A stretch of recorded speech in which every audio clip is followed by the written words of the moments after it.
Nagpahinga muna ako at napagod na ako sa mga 45 minutes na ako nagbabike.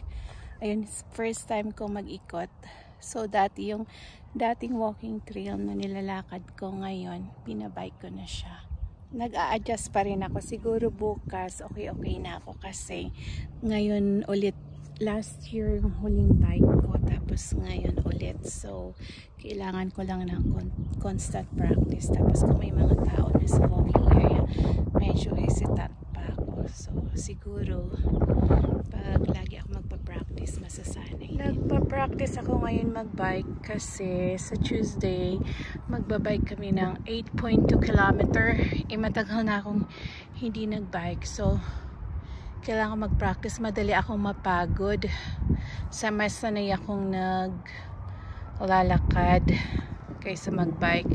Though mabilis. So ito yung bike ko. Yan. Ano ba yan? Raleigh ang brand.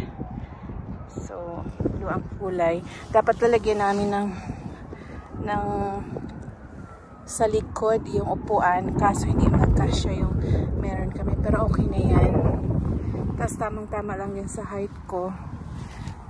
Ayan.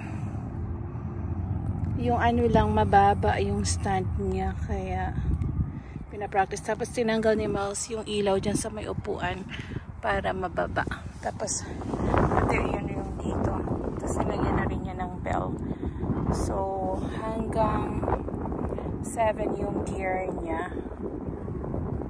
Tapos ito naman yung bell. So okay, nilagay niya kahapon, kaya okay naman.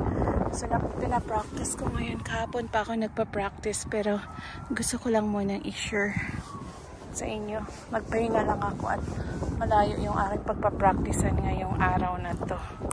Wala pa akong camera na pwede kong lagay sa sasakyan, kaya hindi ko mabidiwan yung trail na aking dadaanan.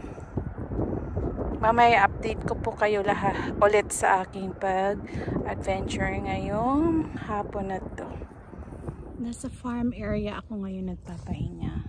Maya aalis na rin ako kasi parang hindi nagaano. Madami ang tao na naglalakad. So ito yung view ko ngayon.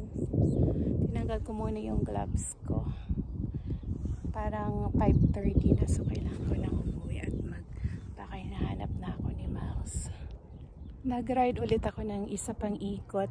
Try ko siguro isa pang ikot kasi parang konti lang yung steps ko. Ang layo na ng nilakad ko. Siguro iba yung up na para pang biking. Kaya ayan. Dito ako nagpa-practice kasi lesser yung people traffic. Mas maganda para sa akin.